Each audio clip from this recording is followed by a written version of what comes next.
Hello dear online students, welcome back to our channel. और आज जो है हम लोग एक नई लेक्चर सीरीज स्टार्ट करने वाले हैं, जो कि आपका उत्तराखंड में जो लैब असिस्टेंट की वैकेंसी आई है, जिसमें और भी अदर केमिस्ट की वैकेंसीज हैं, उनसे रिलेटेड है। ठीक है, जिसमें एनवायरमेंटल सुपरवाइजर हो गया, डिफरेंट डिफरेंट पोस्ट आपकी आई है, क्योंकि ट्रिपल ने निकाली थी कुछ महीने पहले 2021 में। और इसका जो एग्जाम है अप्रोक्सीमेटली आपका दिसंबर में होने वाला है। ठीक है, इसका एग्जाम जो आपका दिसंबर में अप्रोक्सीमेटली जो डेट आई थी उसके लिए होने वाला है। तो जो मैं यहाँ पे आप लोगों को इस चैनल पे केमिस्ट्री की एक सीरीज स्टार्ट करूंगा। ठीक है, आपको नोट प्रोवाइड करवाऊंगा, बुक से क्वेश्चन करवाऊंगा। ठीक है, और पूरा डिटेल में जो आपके पास में कंटेंट है, किस तरीके से क्वेश्चन आपके आएंगे, उसके बारे में डिस्कस करूंगा। ठीक है, साथ ही साथ जो है मेरा जो कोर्स इस तरीके से रहेगा कि इसमें आपका जनरल साइंस का केमिस्ट्री जो होगा, और एडवांस यानी जो पार्ट ए, एक आपका पार्ट ए है यहाँ पे, पार्ट ए का जो केमिस्ट्री है और पार्ट बी का जो केमिस्ट्री है, वो दोनों मैं आपसे डिस्कस करूंगा। ओके, नाउ बात ये आती है कि डियर स्टूडेंट्स की इस सिलेबस को पढ़ना कैसे, क्योंकि सिलेबस काफी डिटेल में साइंस में ये सब चीजें इसके अंदर में। तो देखो, बुक्स की मैं अगर बात करूं तो बुक स्टूडेंट्स यहाँ पे आपके पास पूरा जो सिलेबस है वो आपका एनसीईआरटी प्रिस्क्राइब्ड है। पूरा का पूरा जो सिलेबस है आपका एनसीईआरटी प्रिस्क्राइब्ड है, कहाँ से लेके कहाँ तक, 9 से लेकर के 12 तक का।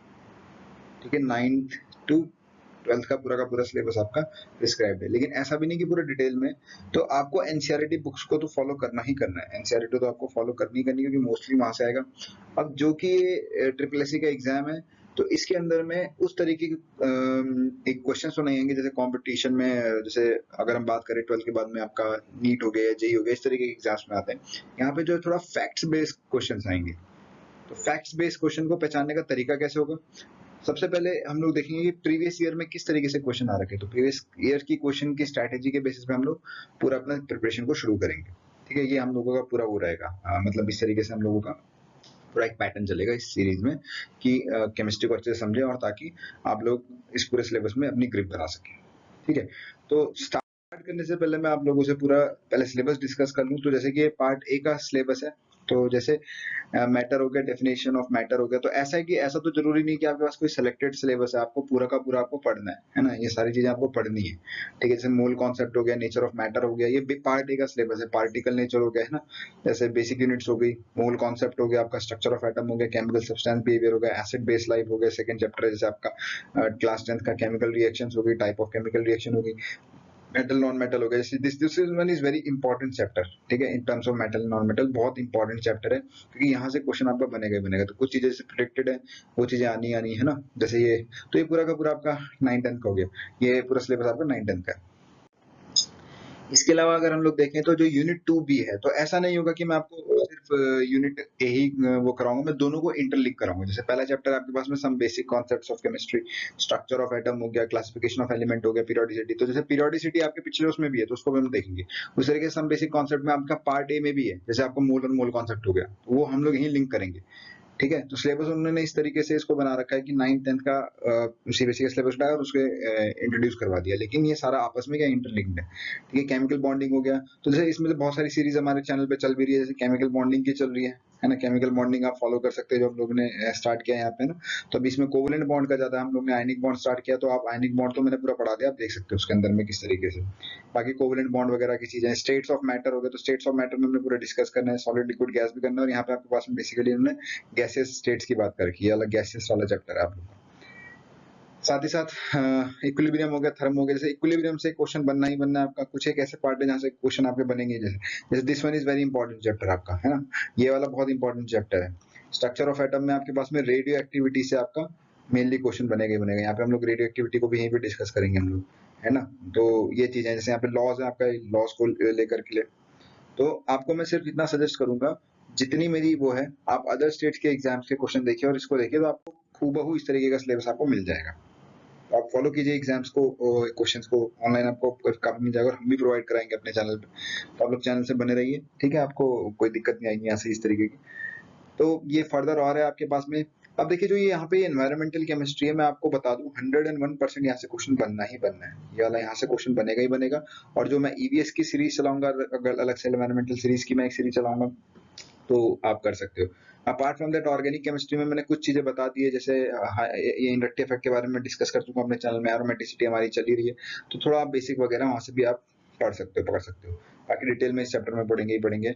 सॉलिड स्टेट हो गया, जैसे लिक्विड स्टेट भी आपको पढ़ना है, सॉलिड भी पढ़ना है और गैसेस भी पढ़ना है, तीनों स्टेट पढ़ना है। तो मैटर जो मैटर एंड इट्स स्टेट्स है, इसमें पूरा का पूरा हम लोग इसको डिस्कस करेंगे। जैसे पैकिंग एफिशिएंसी वगैरह हो गया, ये सारी चीजें हो गई, electrical and magnetic property, defects आ गया है ना, ये सारी चीजें।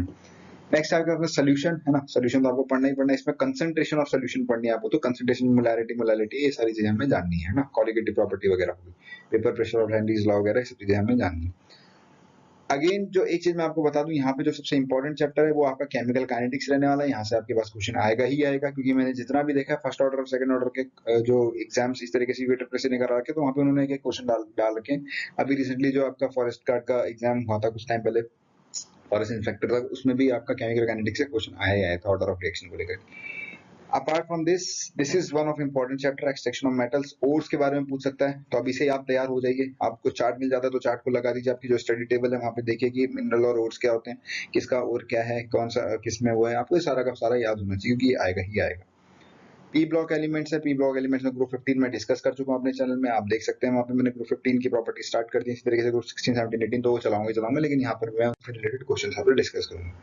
उसके अलावा डी एंड एफ ब्लॉक है, डी एंड एफ ब्लॉक में ज्यादा नहीं है, जनरल इंट्रोडक्शन है, प्रॉपर्टीज है और इलेक्ट्रॉनिक कॉन्फ़िगरेशन है, तो ये मैं आपको पीरियोडिक प्रॉपर्टीज में ही खत्म करवा दूंगा, ठीक है। Apart from this coordination compound है आपका, वो कोऑर्डिनेशन कंपाउंड में डिफरेंट डिफरेंट थ्योरीज है, जैसे आइसोमेरिज्म काफी इंपॉर्टेंट है, यहाँ से क्वेश्चन आपका बन सकता है। एक चीज अच्छी बात है कि यहाँ पे वीबीटी और सीएफटी नहीं है, तो उतना जो मेनली जो फोकस रहेगा इनका क्वेश्चन, एक तो नॉमेनक्लेचर में रह सकता है आपका और एक आइसोमेरिज्म में रह सकता है। बाकी इतना एप्लीकेशन पार्ट में आपका जैसे पूछ लेगा cisplatin complex, anti cancer drug वगैरह, इन सब में क्वेश्चंस आपके बन सकते हैं। तो ये छोटे छोटे क्वेश्चंस है ना।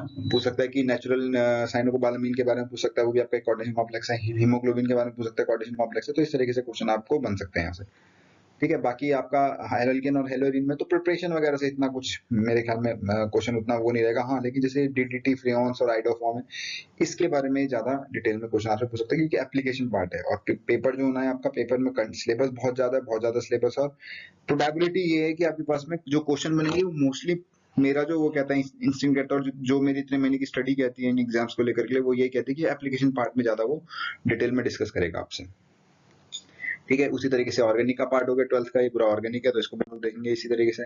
Now these three are very important, ये बहुत ज्यादा इंपॉर्टेंट है डियर स्टूडेंट्स, ये वेरी वेरी इंपॉर्टेंट मैं मानता हूँ, क्योंकि आप कोई सा भी एग्जाम उठा लीजिए, उसमें मेडिसिनल आपसे पूछेगा ही पूछेगा, मेडिसिनल केमिस्ट्री से पार्ट आता ही आता है, पॉलीमर से आएगा ही आएगा। और पॉलीमर में भी किस तरीके के क्वेश्चन, जैसे ये नाइलॉन, बेकेलाइट हो गया, फॉर्मेल्डिहाइड रेजिन है ना, पॉलिस्टर हो गया आपका, है ना। नाइलॉन में आपके पास में डिफरेंट डिफरेंट पॉलीमर मतलब मोनोमेरिक यूनिट्स पूछ लेगा, और पॉलीथीन में आपका मोनोमेरिक यूनिट पूछ लिया। तो इस तरीके से आपके पास में मोनोमेरिक यूनिट्स के ऊपर में क्वेश्चन पूछेगा ही पूछेगा। Apart from the chemistry in everyday life, इसमें मेडिसिन के बारे में पूछेगा, है ना। एप्लीकेशन पार्ट आ गया अगेन, तो मेडिसिन के बारे में। और थर्ड वन इज बायोमोलिक्यूल, तो बायोमोलिक्यूल में यहाँ पे आपको दिख रहा होगा एक विटामिन, तो आप ये मान के चलिए कि यहाँ से क्वेश्चन आपका बनना ही बनना है। तो ये मेरी प्रिडिक्शन है इस पेपर में कि किस तरीके से आपका ये पेपर आपका बनने वाला है, किस तरीके से वो है। तो इसके पूरे सिलेबस काफी वास्ट है, लेकिन हमें प्रिस्क्राइब्ड पढ़ना है और मतलब एक सॉलिड उसमें पढ़ना है। तो बिना टाइम वेस्ट कीजिए करें, आज का सेशन शुरू करते हैं कि आज हमने डिस्कस करना क्या है। तो सबसे पहले हम लोगों को डिस्कस करना है, सबसे पहले जो हम लोगों को डिस्कस करना है वो डिस्कस करना है मैटर एंड इट्स स्टेट्स को। मैटर एंड इट्स स्टेट, तो हम लाइन वाइज सिलेबस को नहीं पढ़ेंगे, हम पढ़ेंगे सिलेबस को कनेक्ट करते हुए, है ना, मैटर एंड इट्स स्टेट्स को, ठीक है। तो स्टूडेंट्स आपको पता है कि मैटर होता क्या है, जैसा बेसिक जो साइंस के स्टूडेंट है, साइंस का पेपर है, तो यूजुअली क्या आपके पास में डिफरेंट डिफरेंट शेप्स के और साइज के आप स्ट्रक्चर्स देखते हो, वही क्या आपके पास में मैटर है ना। तो अगर हम लोग जनरली डिफाइन करें, तो जिसका एक स्पेस होगा, एक मास होगा, एनीथिंग विच ऑक्यूपाई स्पेस और मास, उसको क्या बोलते हैं हम लोग, मैटर बोलते हैं ना। एनीथिंग विच ऑक्यूपाई, तो आप साथ ही साथ नोट्स भी बनाते रहिए, है ना। Occupy space and having mass is known as matter. Matter तो जो भी आपका स्पेस और ऑक्यूपाई करती है, उसको हम जैसे कुछ भी आप देख लो फिजिकल उसमें वर्ल्ड में, हम लोग जो भी चीज हम लोग लिखते हैं, तो क्या हो गया आपके पास में मैटर, और वो आपका मैटर हो गया, ठीक है। तो occupy space and mass, having mass, उसको हम लोग बोलते हैं मैटर। नाउ यहाँ पे एक स्टूडेंट्स आपके पास में मैंने दूसरा टर्म लिखा है स्टेट्स के बारे में। तो यूजुअली जनरली आपके पास में 3 स्टेट्स होती हैं, सॉलिड, लिक्विड और गैस, है ना। जनरली अगर हम लोग बात करें तो क्या होता है आपके पास में, सॉलिड, लिक्विड और गैस। तो इनका जो क्लासिफिकेशन है डिपेंड करता है इंटरमॉलिक्यूलर फोर्सेस के बीच में, ठीक है। तो जैसे कि मैटर जो है आपका, मैटर की अगर मैं प्रॉपर्टीज की बात करूं, अगर हम प्रॉपर्टीज की बात करें तो क्लासिफिकेशन में देखेंगे हम लोग स्टेट्स के बारे में किस तरीके से। तो उससे पहले हम लोग प्रॉपर्टीज अगर देखें इनकी,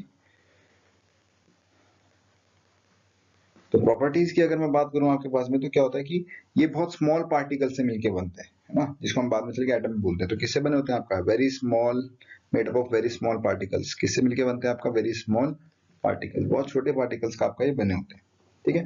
और इनके बीच में क्या होता है, having intermolecular space, having intermolecular space. अब वो इंटरमॉलिक्यूलर स्पेस बहुत ज्यादा भी हो सकता है ना, वो मॉलिक्यूलर स्पेस थोड़ा कम भी हो सकता है, या वो मॉलिक्यूलर स्पेस जो आपका नेग्लिजिबल भी हो सकता है। और इसी के बेसिस पर क्या होता है आपके पास में, इसी के बेसिस पे आपके पास में स्टेट जनरेट होते हैं, सॉलिड, लिक्विड और गैस, ठीक है। ये जो इंटरमॉलिक्यूलर स्पेस है आपका बहुत ज्यादा भी हो सकता है, वेरी लार्ज भी हो सकता है, ठीक है। उसके बाद में आपका लार्ज हो सकता है, या आपके पास में नेग्लिजिबल भी हो सकता है ना, नेग्लिजिबल यानी बहुत कम भी हो सकता है। और इसी के बेसिस पर क्या होते हैं आपकी कुछ स्टेट्स भी आपकी डिफाइन होती है, उनको हम आगे आने लेक्चर में देखेंगे। साथ ही साथ जो ये स्मॉल पार्टिकल होते हैं, इनके पास में क्या होती है, पजेस काइनेटिक एनर्जी, इनके पास में एक काइनेटिक एनर्जी भी होगी, ये आपका काइनेटिक एनर्जी पजेस करते हैं। तो इनकी एक अपनी क्या होगी, काइनेटिक एनर्जी होगी इनके पास में, ठीक है। जनरली क्या होगा काइनेटिक एनर्जी, अगर हम लोग टेम्परेचर राइज करेंगे, अगर हम लोग टेम्परेचर राइज करेंगे, टेम्परेचर इंक्रीज करेंगे, तो काइनेटिक एनर्जी क्या करेगी आपकी, बढ़ेगी, है ना, काइनेटिक एनर्जी भी बढ़ेगी आपकी, के इंक्रीजेस, है ना। काइनेटिक एनर्जी क्या करती है आपका, काइनेटिक एनर्जी बढ़ती है, मॉलिक्यूल का मोशन तेजी से होता है, क्योंकि काइनेटिक एनर्जी किससे रिलेटेड होती है, आपको पता होना चाहिए फॉर्मूला क्या है kinetic energy, K is equal to half m v square, है ना। तो ये वेलोसिटी जो है आपका मोशन को रिप्रेजेंट कर रहा है, एम क्या हो गया, मास ऑफ पार्टिकल हो गया। तो काइनेटिक एनर्जी इस तरीके से इससे रिलेटेड है। तो जैसे आप क्या करोगे, टेम्परेचर को बढ़ाओगे आपका, तो इससे आपका काइनेटिक एनर्जी बढ़ेगी। नाउ यहाँ पे स्टूडेंट्स एक टर्म आता है इंटरेक्शन, यहाँ पे क्या आता है आपके पास में, एक टर्म आता है इंटरेक्शन। तो इंटरेक्शन आपका दो तरीके का हो सकता है, आइदर वो आपका रिपल्शन हो सकता है, इंटरेक्शन आपका रिपल्शन हो सकता है, या क्या हो सकता है आपका अट्रैक्शन हो सकता है। या तो आपका रिपल्शन हो सकता है, क्या हो सकता है आपका अट्रैक्शन हो सकता है। अगर अट्रैक्शन रिपल्शन होगा, तो रिपल्शन होने पर क्या होगा, मॉलिक्यूल दूर दूर भागेंगे, है ना, दूर दूर भागेंगे। और या फिर क्या होगा, अगर अट्रैक्शन होगा, तो ये रिस्पॉन्सिबल होगा किसके लिए, responsible for keeping atoms together, यही आपका रिस्पॉन्सिबल है किसके लिए, एटम्स को साथ रखने के लिए, ठीक है। ये आपको रिस्पॉन्सिबल है आपका एटम्स को साथ रखने के लिए, ठीक है। ये चीज है इसके अंदर में। नाउ आगे हम देखें तो हर एक उसमें जो इंटरमॉलिक्यूलर फोर्स उसकी अपनी अपनी स्ट्रेंथ होती है, उसके बेसिस पर हम लोग देखते हैं, ठीक है। नाउ आगे देखते हैं हम लोग मैटर के पार्टिकल्स के बारे में देखें। मैटर के पार्टिकल्स के बारे में अगर हम लोग डिस्कशन करें, मैटर के पार्टिकल देखें, ठीक है। तो मैटर यूजुअली क्या आपके पास में दो चीजों से मिलकर बना है, एक तो आपका हो गया एटम, ठीक है, ये जनरली दो चीजों से मिलकर बना है, एक हो गया आपका मॉलिक्यूल, एक हो गया आपका एटम और एक हो गया आपका मॉलिक्यूल। तो एटम को हम कैसे डिफाइन करते हैं, इसको हम लोग डिफाइन करते हैं स्मॉलेस्ट यूनिट ऑफ मैटर, है ना, सबसे स्मॉलेस्ट यूनिट जो होगी किसी मैटर की, वो क्या होगी आपके पास में, एटम कहलाई जाएगी। तो जो जनरली कहां से डिराइव है, ये आपका वर्ड डिराइव है ग्रीक से ना, ग्रीक वर्ड एटमॉस से डिराइव्ड है ना, एटमॉस। तो जिसका मतलब क्या होता है, एटमॉस का मतलब क्या है, ये भी पूछ सकता है, क्वेश्चन आपका बन सकता है कि कहां से डिराइव्ड है एटम, तो एटम डिराइव्ड है आपका एटमॉस से, जिसका मतलब है इनडिविजिबल, ये आपका डिवाइड नहीं हो सकता, it means it is indivisible, यानी स्मॉलेस्ट पार्टिकल है। अब ये जो स्मॉलेस्ट पार्टिकल है, ये जो आपका स्मॉलेस्ट पार्टिकल है, इट मे नॉट रिमेन, मतलब या तो एग्जिस्ट, मे और मे नॉट, कैसे लिख सकते हो आप लोग, मे और मे नॉट एग्जिस्ट इंडिपेंडेंटली, या तो ये साथ में रह सकता है किसी के साथ में, या आपका अकेले रह सकता है ना, मे और मे नॉट एग्जिस्ट इंडिपेंडेंटली, ठीक है। एटम आपका है तो सिंगल स्टेट में भी हो सकता है या डिफरेंट स्टेट में भी हो सकता है, ठीक है। और यही क्या करता है आपका further take part in chemical reaction, यही आपका फर्दर आपका टेक पार्ट करता है कि इसमें केमिकल रिएक्शन में, take part in chemical reaction, take part in chemical reaction, chemical reaction, यही आपका टेक पार्ट करता है आपका केमिकल रिएक्शन में, ठीक है। तो ये चीज है आपके पास में। तो एटम एक तरीके से प्रॉपर्टी को भी डिफाइन करता है किसी, अगर हम लोग एलिमेंट की बात करें तो डिफरेंट, हर एक एलिमेंट, अभी आऊंगा मैं इन चीजों पे कि एटम्स एलिमेंट्स के बारे में और डिटेल में देखेंगे कि एलिमेंट्स क्या है, कंपाउंड क्या है, जो भी मैं आपको बताऊंगा। तो एटम जो होगा हर एक एलिमेंट का अपना होगा और वो उसकी प्रॉपर्टी को डिफाइन करेगा, ठीक है। तो आप बोल सकते हो it define the properties of, it define the properties of, define the properties of element है ना। प्रॉपर्टीज मतलब मास भी कौन डिफाइन करेगा, आपका एक एटम डिफाइन करेगा, ठीक है। उसकी प्रॉपर्टीज, केमिकल प्रॉपर्टी, हम लोग जनरली किस प्रॉपर्टी की बात करेंगे, केमिकल प्रॉपर्टी की बात करेंगे, ठीक है। अब यूजुअली मॉलिक्यूल क्या होता है, मॉलिक्यूल हो सकता है आपका ग्रुप ऑफ 2 और मोर देन 2 एटम्स, है ना। ग्रुप ऑफ 2 और मोर देन 2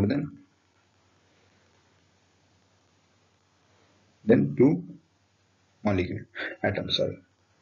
तो ये यूजुअली क्या होगा आपके पास में, यूजुअली आपके पास में एटम्स आपके कंबाइन करेंगे आपस में, और कंबाइन करने के बाद में क्या बनाएंगे आपके पास में, ये आपका फॉर्म करेंगे मॉलिक्यूल को। तो मॉलिक्यूल आपके पास में दो तरीके का हो सकता है, आइदर वो आपका होमो हो सकता है, या क्या हो सकता है, या तो आपके पास में मॉलिक्यूल होमो एटॉमिक हो सकता है, या क्या हो सकता है आपके पास में हीट्रो एटॉमिक हो सकता है, या तो होमो एटॉमिक हो सकता है, या क्या हो सकता है आपका हीट्रो एटॉमिक। तो होमो एटॉमिक मींस क्या हो गया आपका, जो सेम एटम से मिलके बनता है, जैसे फॉर एग्जांपल O+O मिलके क्या बनाया, O2 बना दिया, है ना। उस तरीके से हीट्रो एटम में क्या हो गया आपके पास में, हीट्रो एटम में आपके पास में जैसे ये हो गया H2+Cl2, इसने मिलके क्या बना दिया, 2HCl बना दिया, ठीक है। H2+Cl2 मिलके क्या बना दिया, 2HCl बना दिया। तो आपके पास में हीट्रो एटॉमिक मॉलिक्यूल हो गया, है ना। तो डिफरेंट डिफरेंट हर एक मॉलिक्यूल में क्या हो सकता है, डिफरेंट हो सकता है। तो लेकिन हम देखेंगे कि किस तरीके से अगर हर एक एलिमेंट के केस में अपना क्या होगा, इंडिविजुअली हर एक मॉलिक्यूल के केस में आपके पास में देखेंगे कि किस तरीके से डेफिनेट प्रोपोर्शन में कंबाइन करते हैं ना। हम लोग देखेंगे कॉम्बिनेशन के बारे में कि जब हम लोग लॉस पढ़ेंगे, लॉस को डिस्कस करेंगे। एक चीज मैं आपको बता दूं, यहाँ से एक तरीके का क्वेश्चन बना भी है, मैंने देखा है जो प्रीवियस एग्जाम्स में देखो कि जैसे ये एसिड हो गया, है ना, आपके पास में जैसे ये P4 हो गया, ये N2 हो गया, तो इनकी एटॉमिसिटी पूछ लेता है ना। ये आपके सारे होमो एटॉमिक है, मॉलिक्यूल्स हैं, और एटॉमिसिटी पूछ लेता है। तो जैसे सल्फर की जो एटॉमिसिटी है वो 8 है, फास्फोरस की एटॉमिसिटी है वो 4 है, नाइट्रोजन की एटॉमिसिटी है 2, यानी कितने एटम्स यहाँ पे आपके क्या हो गए इस मॉलिक्यूल के अंदर में कंबाइन कर गए, वही क्या इनकी एटॉमिसिटी है, ठीक है। यही क्या इनकी आपकी एटॉमिसिटी है। Atomicity is the part of यानी एटम्स इन अ मॉलिक्यूल, है ना। एटम्स इन अ मॉलिक्यूल को हम लोग क्या बोलते हैं, एटॉमिसिटी बोलते हैं। एटम्स इन अ मॉलिक्यूल को हम लोग उसकी एटॉमिसिटी बोलते हैं, ठीक है।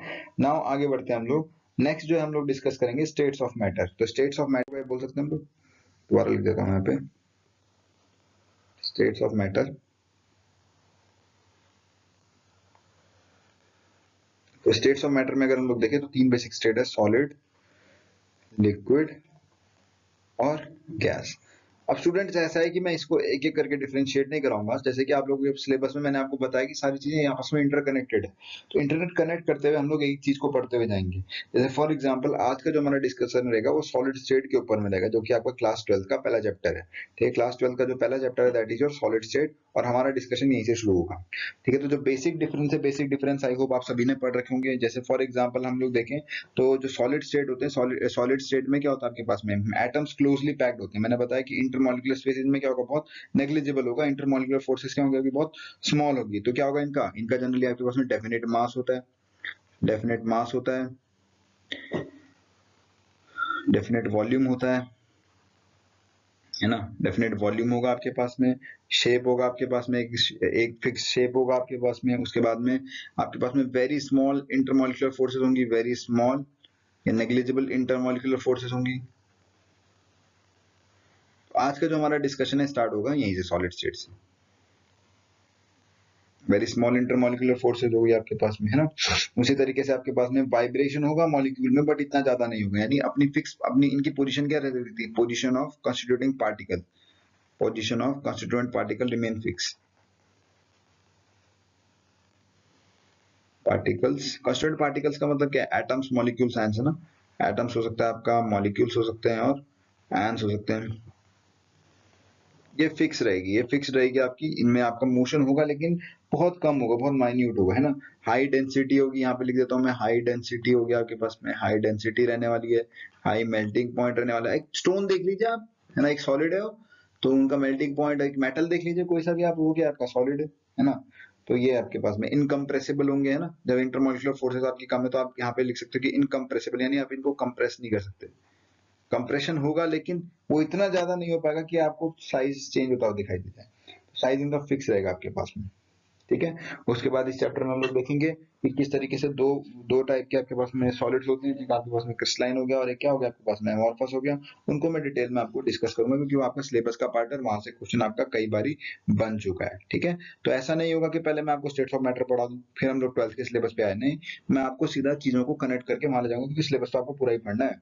ठीक है, नाउ आगे हम देखें लिक्विड के बारे में आ जाने हैं। अगर लिक्विड स्टेट को डिस्कस करें तो लिक्विड स्टेट के अंदर में आपके पास में कोई फिक्स शेप नहीं रहती और लेकिन एक फिक्स वॉल्यूम रहने वाला है। ठीक है, नो फिक्स शेप, कोई फिक्स शेप नहीं रहेगी बट फिक्स्ड वॉल्यूम रहेगा, बट फिक्स्ड वॉल्यूम रहेगा। ठीक है, आपके पास में एक फिक्स्ड वॉल्यूम रहने वाला है। ठीक है, एक फिक्स शेप तो नहीं रहेगी but you will have a fixed volume.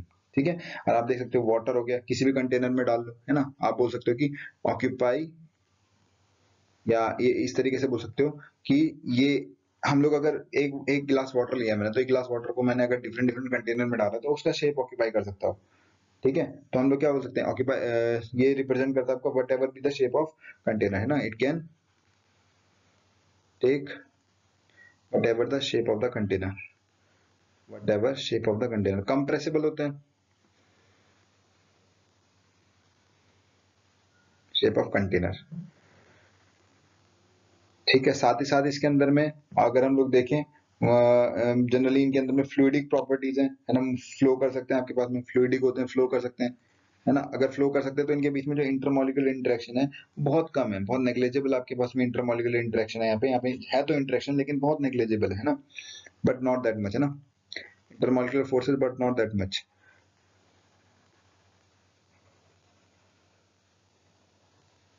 Not that much as in solid, है ना, मच एज इन सॉलिड। तो स्टूडेंट्स आपके लिए क्वेश्चन है कि वाटर के अंदर में कौन सा इंटरेक्शन होता है इन सॉलिड। वाटर के अंदर में होता है आपका हाइड्रोजन बॉन्डिंग, याद रखिएगा, क्वेश्चन बन सकता है यहाँ पे आपके पास में। वाटर के बारे में आपको बता रहा हूँ, फ्लूइड है आपका, वहां पे आपके पास हाइड्रोजन बॉन्डिंग होती है। और एक चीज और याद रखिएगा कि आइस में फर्दर वो हाइड्रोजन बॉन्डिंग बढ़ जाती है और वो सॉलिड स्टेट में जा जाता है ना। तो आइस भी आपका एक सॉलिड है। आइस कैसा सॉलिड है आपका, आइस आपका सॉलिड है, मैं क्लासिफिकेशन में बताऊंगा।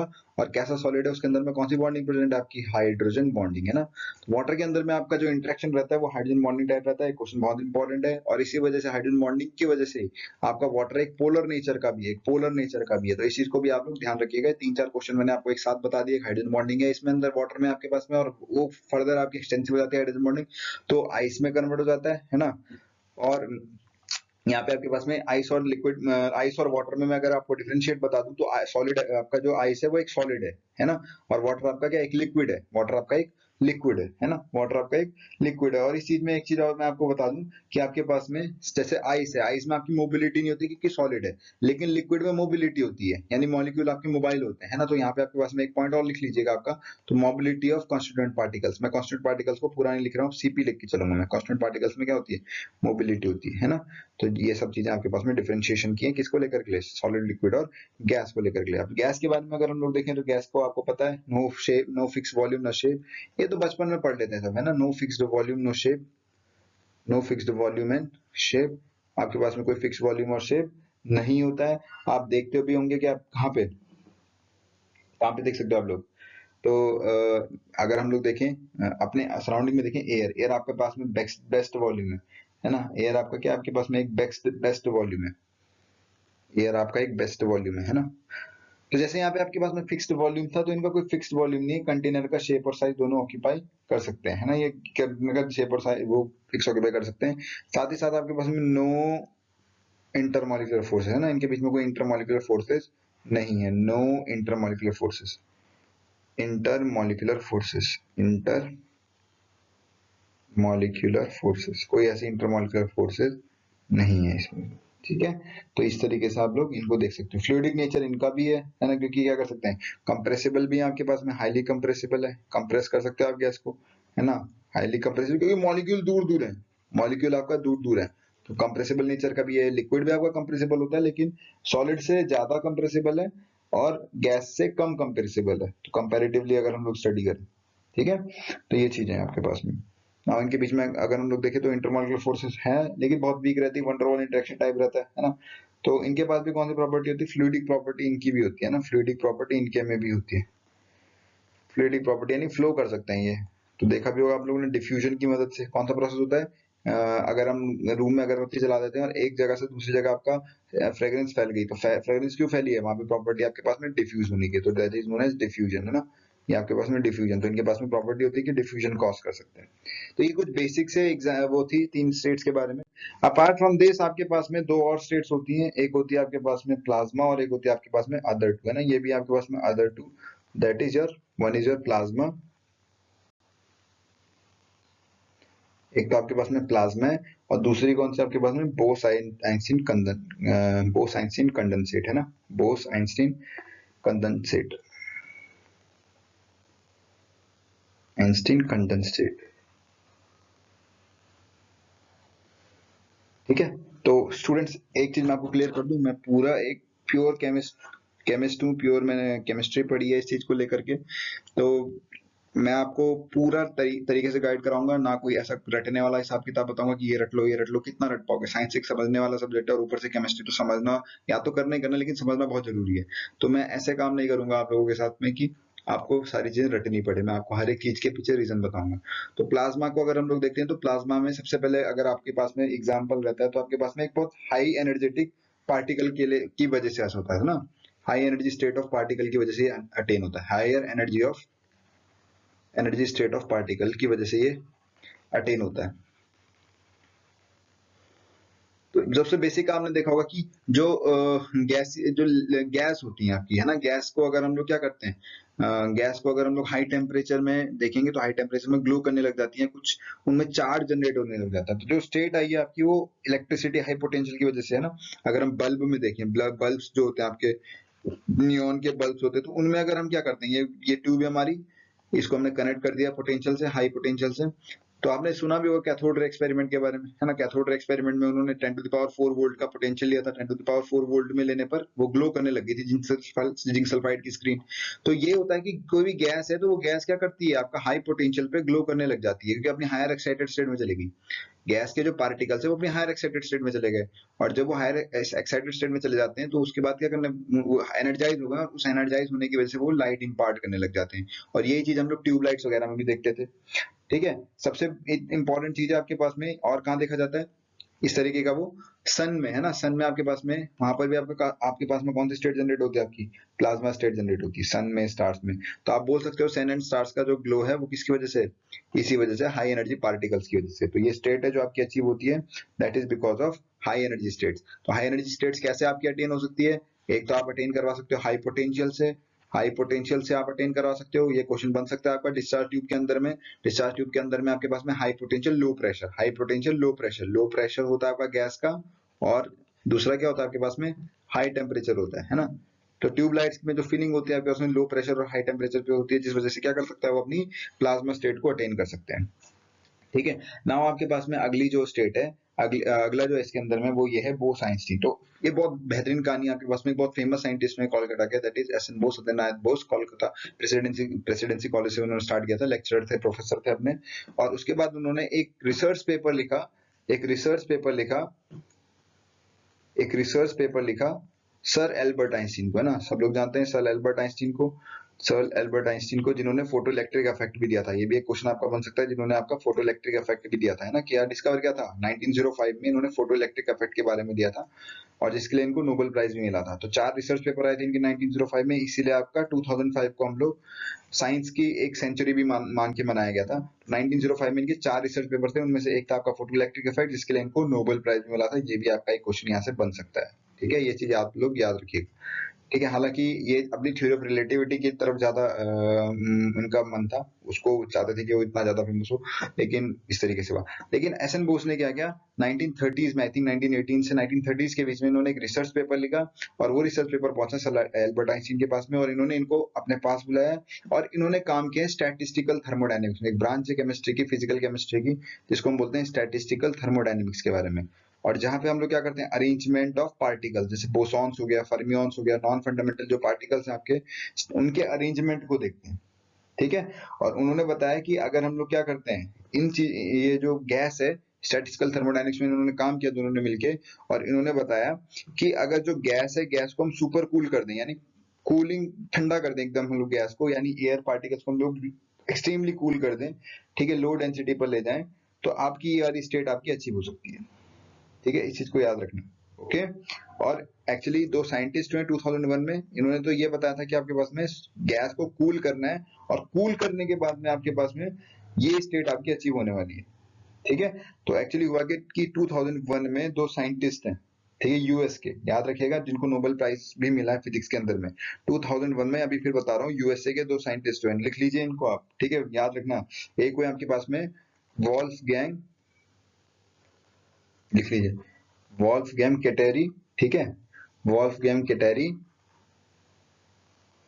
और दूसरे में आपके पास कार्ल ई वीमान, ठीक है,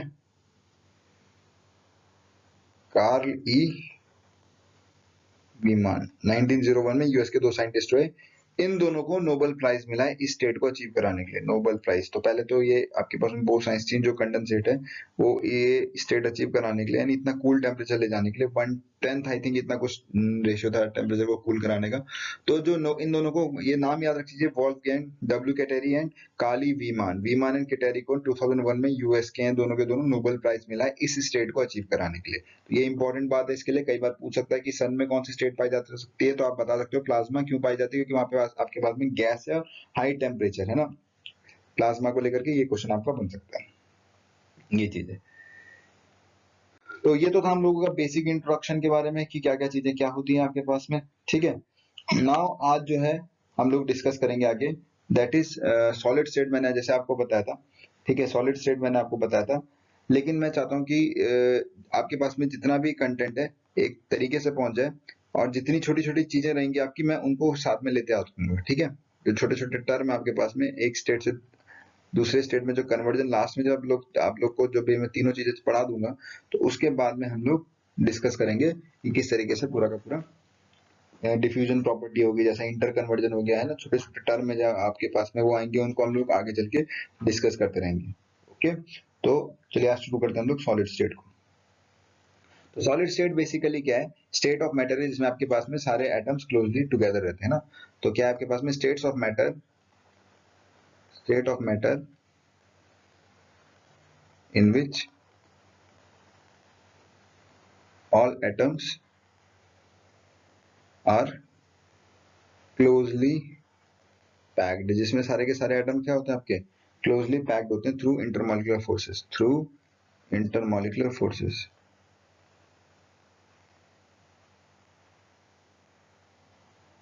थ्रू इंटरमॉलिक्यूलर फोर्सेस।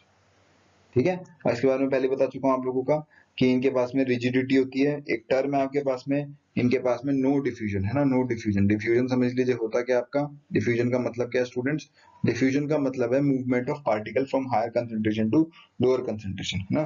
तो या ये बोल सकते हो आप लोग, डिफ्यूजन को अगर हम डिफाइन करें तो डिफ्यूजन लिख लीजिए आप लोग, डिफ्यूजन होता क्या है, जिनको नहीं पता है वो इसको इस तरीके से लिखना है, intermixing of two particles, intermixing of two particles, जो कि गैसियस के पास प्रॉपर्टी होती है ना, इंटरमिक्सिंग ऑफ टू पार्टिकल्स। ठीक है, तो जैसे फॉर एग्जांपल अगर हम लोग ने इंक का ड्रॉप डाल दिया वाटर में, है ना, तो वो क्या हो गया, इवन स्प्रेडिंग हो गया, that is known as your that is known as your diffusion. तो डिफ्यूजन मतलब जैसे कि हम लोग एयर में देखें, एयर में हम लोग फ्रेग्रेंस है, एयर में आपका फ्रेग्रेंस है, तो फ्रेग्रेंस का मूवमेंट है, एयर में मिक्सचर, जो हमने फ्रेग्रेंस लिया है, डिओड्रेंट लिया है, उसके पार्टिकल मिक्स हो गए एयर में और वो मूव करने लग गए। ठीक है, और इनके मूवमेंट के पीछे रीजन क्या होता है कि if intermolecular forces are weak, if intermolecular forces are weak, if intermolecular forces are weak, then the movement of molecule will be faster, then the movement of molecules or then the movement of particles will be faster, है ना। आपके पास में जो movement होगी particles की, वो क्या होगी आपके पास में फास्टर होगी, है ना। तो जैसे आपने देखा होगा कि जो स्मेल है, स्मेल किस तरीके से, फ्रेग्रेंस जो आपकी किस तरीके से आप किया कर सकती है, एक जगह से दूसरी जगह इजिली मूव कर सकती है। ठीक है, तो अगर हम लोग इस तरीके से क्वेश्चन पूछ सकता है, वो बोल सकता है कि arrange the order of rate of diffusion. तो रेट ऑफ डिफ्यूजन की अगर हम लोग बात करें, रेट ऑफ डिफ्यूजन की बात करें अगर हम लोग, तो रेट ऑफ डिफ्यूजन सबसे ज्यादा किसमें होगी, आपकी गैस में होगी, देन आपके पास में किसमें होगी, लिक्विड में होगी, और सबसे कम किस में होगी आपके पास में, सबसे कम आपके पास में सॉलिड में होगी, क्योंकि वहां पे इंटरमॉलिक्यूलर फोर्स ऑफ अट्रैक्शन आपका ज्यादा होगा। तो इस चीज को ध्यान रखिएगा कि जितना कम इंटरमॉलिक्यूलर फोर्स ऑफ अट्रैक्शन उतना फास्टर होगा। अब गैस में भी डिफरेंट डिफरेंट गैसेस की होगी, हम लोग ग्राम्स लॉ ऑफ डिफ्यूजन पढ़ेंगे जब काइनेटिक थ्योरी ऑफ गैसेस आएगा, तो उस चीज में हम लोग इस चीज को डिस्कस करेंगे। ठीक है, चलिए। तो डियर स्टूडेंट्स, हमारे पास में सॉलिड जो है दो टाइप के होते हैं। ठीक है, टाइप्स ऑफ सॉलिड की बात करें तो एक होगा आपके पास में क्रिस्टलाइन और एक होगा आपके पास में एमॉर्फस। एक होगा आपके पास में क्रिस्टलाइन और एक होगा आपके पास में एमॉर्फस। होगा आपके पास में क्रिस्टलाइन और एक होगा आपके पास में एमॉर्फस। बहुत इंपॉर्टेंट है। आई थिंक 2016 में जब एक एग्जाम हुआ था, 2017 में आई थिंक एग्जाम हुआ था, 2016 में ये वीडियो का, तो उसमें यहाँ से क्वेश्चन पूछा गया था। तो आपकी एक स्ट्रैटेजी होनी चाहिए एग्जाम को क्रैक करने की। मैंने काफी एग्जाम्स को दिया है और काफी को क्रैक किया, तो एक स्ट्रैटेजी होनी चाहिए। वो स्ट्रैटेजी है कि आप एग्जाम देने से पहले एग्जाम को समझिए, उसको कंडक्ट करने वाली जो कोर ब्रांच है जो उसको कंडक्ट करा रहा है उसको समझिए कि वो किस तरीके से एग्जाम लेती है, और वहां से आपको हिंट मिल जाएगा कि किस तरीके से क्वेश्चन बनते हैं। तो अगर शेप की बात करें तो इनका रेगुलर शेप रहेगा और डेफिनेट ज्योमेट्री है ना। रेगुलर और डेफिनेट आपका क्या रहेगा, इनका ज्योमेट्री रहेगी या शेप रहेगी कह सकते हो आप। लेकिन एमॉर्फस में ऐसा कुछ नहीं होगा, एमॉर्फस में इस तरीके से कुछ भी चेंज नहीं होगा। ठीक है, एमॉर्फस में इस तरीके से कोई भी चेंज नहीं होगा। दूसरा अगर हम लोग बात करें इनकी मेल्टिंग पॉइंट की, मेल्टिंग पॉइंट की, तो मेल्टिंग पॉइंट को अगर हम लोग डिस्कस करें, इनका जो मेल्टिंग पॉइंट है तो इस तरीके से समझ सकते हैं आप लोग। तो मेल्टिंग पॉइंट की बात करें तो इनका शार्प होता है, इनका एक शार्प मेल्टिंग पॉइंट होगा, और इनका क्या होगा, एक इरेगुलर मेल्टिंग पॉइंट होगा। तो इरेगुलर और शार्प की बात करें अगर हम लोग, तो इस तरीके से देखिए स्टूडेंट, इसको समझ लीजिए इस तरीके से। आपके पास में अगर स्टेट चेंज करें हम लोग, स्टेट चेंज करने का मतलब क्या है कि अगर मान लो मैं सॉलिड से लिक्विड की तरफ जा रहा हूँ, तो मेरे को टेम्परेचर क्या करना पड़ेगा, बढ़ाना पड़ेगा, है ना। टेम्परेचर बढ़ाना पड़ेगा। एक चीज और जान लीजिए आप लोग, सॉलिड से लिक्विड में जो कन्वर्जन है आपके पास में, सॉलिड से एक स्टेट और बता देता हूँ मैं आपको, सॉलिड से लिक्विड का कन्वर्जन आपने देखा होगा घर में जो बर्फ है, बर्फ को आप क्या कर सकते हो वापस से किस में कन्वर्ट कर सकते हो, क्या बोलते हैं, मतलब लिक्विड से सॉलिड में ला सकते हो। पानी है आपके पास में, पानी लिक्विड है, लिक्विड से आप सॉलिड भी कर सकते हो, और सॉलिड से क्या कर सकते हो आप लोग, लिक्विड भी कर सकते हो। तो लिक्विड से सॉलिड यानी जमाना, है ना। लिक्विड से सॉलिड क्या होता है आपका, जमाना, जिसको हम बोलते हैं सॉलिडिफिकेशन या फ्रीजिंग, है ना।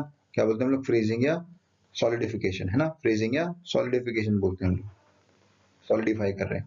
और सॉलिड से लिक्विड में जाना, सॉलिड से लिक्विड में जाना आपका क्या कहलाया जाता है, फ्यूजन। क्या कहलाया जाता है आपका, एंथैल्पी ऑफ फ्यूजन भी यही होगा आपके पास में, फ्यूजन। ठीक है, सॉलिड से लिक्विड में जाना कहलाया जाता है आपके पास में फ्यूजन। इस चीज को आप ध्यान में रखिएगा। तो टेम्परेचर है और टाइम के साथ आपके हम लोग बढ़ रहे हैं, तो आपके पास में जब कम टेम्परेचर था, तो कम टेम्परेचर में क्या हुआ आपके पास में, कम टेम्परेचर में आपके पास में सॉलिड स्टेट थी, यहाँ पे सॉलिड स्टेट थी। तो मैं ये बोल रहा हूँ कि सॉलिड से जब हम क्या कर रहे हैं, सॉलिड में हम लोग जब लोग धीरे धीरे टेम्परेचर बढ़ा रहे हैं, तो जब एक सर्टेन पॉइंट ऐसा आएगा कि एकदम से इसमें क्या आएगा, चेंज आएगा, इसके टेम्परेचर में चेंज आएगा, और एक सर्टेन पॉइंट आएगा आपका जहाँ पे इसकी स्टेट में चेंज आने लग जाएगा। और ये आपके पास में एक शार्प राइज हो रहा है, यहाँ पे आपके पास में एक शार्प राइज हो रहा है, यानी एक डेफिनेट आपको क्या मिलेगा, यहाँ पे डेफिनेट आपको एक मेल्टिंग पॉइंट मिलेगा, एक डेफिनेट आपको यहाँ पे एक मेल्टिंग पॉइंट मिलेगा, एक टेम्परेचर पॉइंट मिलेगा एक पर्टिकुलर टाइम पे, जहाँ पे सॉलिड से किसमें जा रहा होगा, जब हम लोग उसको सॉलिड से लिक्विड में भेज रहे होंगे, फिर फर्दर हम लोग लिक्विड से गैस में भेजेंगे, तो टाइम के साथ साथ वो चीज हमें दिखने के लिए मिलेगी। तो इस तरीके से ग्राफ आपका जनरेट हो सकता है।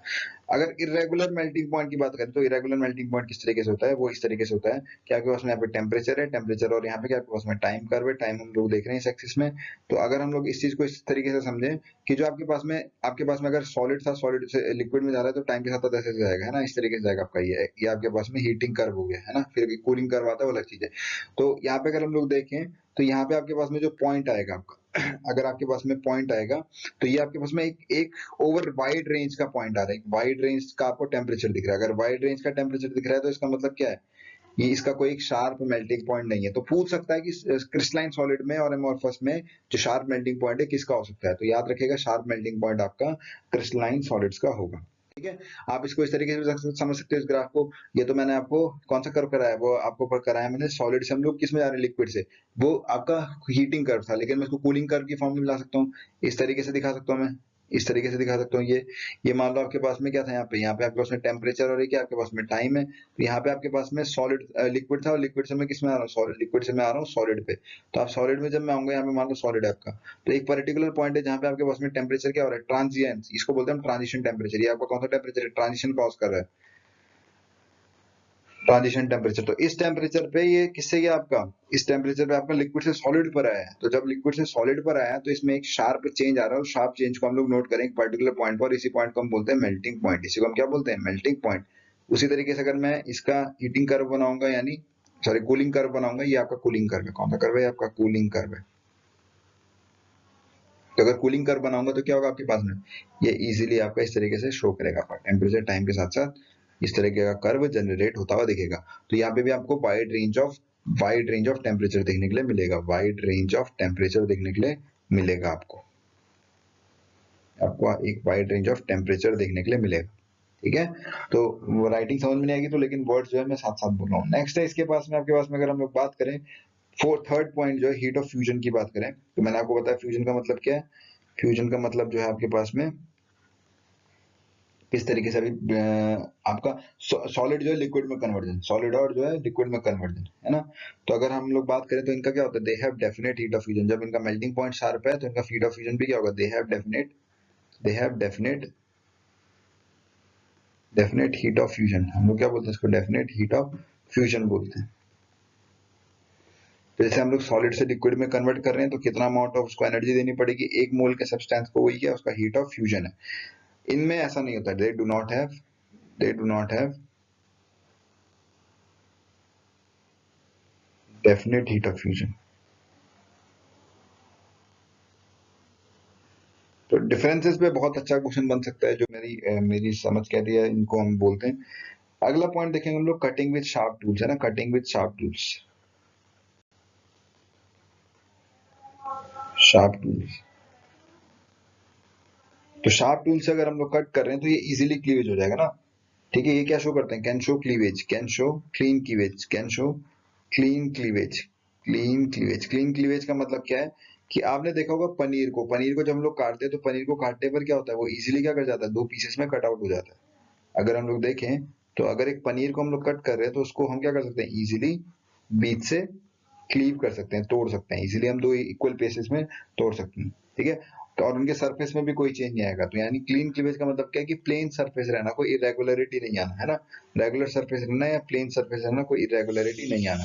लेकिन इनको अगर हम लोग शार्प टूल से क्लीव करते हैं तो ये किसमें टूट जाता है, इरेगुलर सरफेस में। किसमें टूटेगा आपका, एक इरेगुलर सरफेस में। तो इरेगुलर सरफेस जैसे आपके पास में लड्डू देखा होगा आपने, बूंदी के लड्डू देख रखे होंगे। बूंदी के लड्डू को अगर हम लोग तोड़ते हैं, बीच से अगर हम उसको तोड़ते हैं तो तोड़ने पर क्या होता है, उसमें एक इरेगुलर सरफेस जनरेट होता है, और वही इरेगुलर सरफेस हम लोग बोल रहे हैं कि किसके अंदर में होगा, एमोर्फस सॉलिड के अंदर में। अब ये बहुत इंपॉर्टेंट क्वेश्चन है, और देखिए ये बेटा आपका नीट में पूछा जा चुका है। अगर ये नीट में पूछा जा चुका है तो आपको चांसेस बनते हैं कि आपका ये इस तरीके के एग्जाम में पूछा जाए, क्योंकि साइंस ओरिएंटेड एग्जाम है। तो साइंस में क्वेश्चन जो है अपने मन से नहीं बनाए जा सकते, है ना, सबने मन से नहीं बनाए जा सकते। ठीक है, तो अगर हम लोग बात करें इसमें कूलिंग कर्व की, तो ये कैसा होता है आपका, डिसकंटीन्यूअस मैनर का। इनका जो कूलिंग कर्व है कैसा आपका डिसकंटीन्यूअस मैनर का है। तो कूलिंग जैसे क्रिस्टलाइन बनते भी कैसे हैं, अगर ये क्वेश्चन पूछा है कि क्रिस्टलाइन बनते भी कैसे हैं, तो क्रिस्टलाइन बनाने का तरीका होता है स्लो कूलिंग। हम क्या करते हैं, धीरे धीरे कूलिंग करेंगे। क्रिस्टलाइन सॉलिड्स बनाने का जो तरीका होता है स्लो कूलिंग होता है। ये भी एक क्वेश्चन बना हुआ है ना। तो क्रिस्टलाइन बनाने का एक तरीका होता है दैट इज स्लो कूलिंग, यानी धीरे धीरे आपको टेम्परेचर गिराना है ना। तो अगर हम लोग इसमें देखें डिसकंटीन्यूअस कर्व को समझे तो इस तरीके से, यहाँ पे टेम्परेचर है और यहाँ पे आपके पास में क्या टाइम है।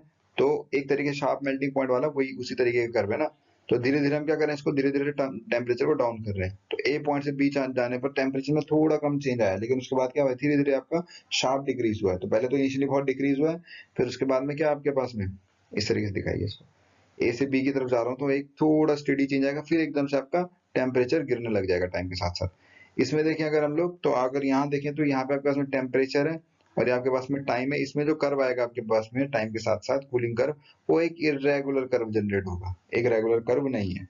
ठीक है, सेवेंथ जो प्रॉपर्टी है दैट इज योर, दो टर्म है स्टूडेंट्स, एक है आपके पास में आइसोट्रोपी और एक है आपके पास में एनाइसोट्रोपी। एक है आपके पास में आइसोट्रोपी और एक है आपके पास में एनाइसोट्रोपी, आइसोट्रोपी एंड एनाइसोट्रोपी। तो इसको समझ लीजिए आप किस तरीके से आइसोट्रोपी और एनाइसोट्रोपी होती है। सबसे पहले आपको इसके लिए इनका अरेंजमेंट समझना पड़ेगा। ये देखिए इस तरीके से, ये मान लो आपके पास में क्रिस्टलाइन सॉलिड है, तो क्रिस्टलाइन सॉलिड में एक रेगुलर अरेंजमेंट होगा, एक रेगुलर अरेंजमेंट होगा क्रिस्टलाइन सॉलिड्स के अंदर में। इस पॉइंट को भी लिख लीजिएगा आप लोग, ये जो क्रिस्टलाइन सॉलिड्स है उनके अंदर में एक रेगुलर अरेंजमेंट होने वाला है। यानी आपके पास में ये ए हो गया तो ये बी होगा, ये ए होगा तो ये बी होगा, ये आपका बी है तो ये ए है, ये बी है तो ये ए है, ये ए है तो ये बी है, ये ए है तो ये बी है आपके पास में, ये बी होगा ये ए होगा, फिर ये आपके पास ए में है तो ये बी है, ये ए है, ये बी, ये ए और ये बी। तो अगर मैं क्या करता हूँ, मैं इस एक्सिस के अलॉन्ग किसी प्रॉपर्टी को स्टडी कर रहा हूँ, मान लो रिफ्रैक्टिव इंडेक्स को स्टडी कर रहा हूँ, तो मुझे एक रेगुलर इंटरवल में ए बी मिलेंगे। अगर मैं इस एक्सिस के अलॉन्ग स्टडी कर रहा हूँ तो मुझे एक रेगुलर इंटरवल में क्या मिलेंगे, ए, इस तरीके से हमको इस एक्सिस के अलॉन्ग डिफरेंट आइटम्स मिलेंगे। उस तरीके से इस एक्सिस के अलॉन्ग अगर मैं स्टडी कर रहा हूँ तो मुझे बी मिल रहे हैं ना। उस तरीके से अगर मैं यहाँ से आपका किसी भी एक्सिस में जाऊँ तो मुझे डिफरेंट टाइप ऑफ अरेंजमेंट देखने के लिए मिलेगा। ठीक है, जैसे इस एक्सिस के अलॉन्ग मुझे ए और फिर आपका बी आ गया, तो मुझे एक डिफरेंट टाइप ऑफ अरेंजमेंट देखने के लिए मिल रहा है हर एक्सिस के अलॉन्ग। ठीक है, तो different arrangement at each axis, different arrangement at each axis, different arrangement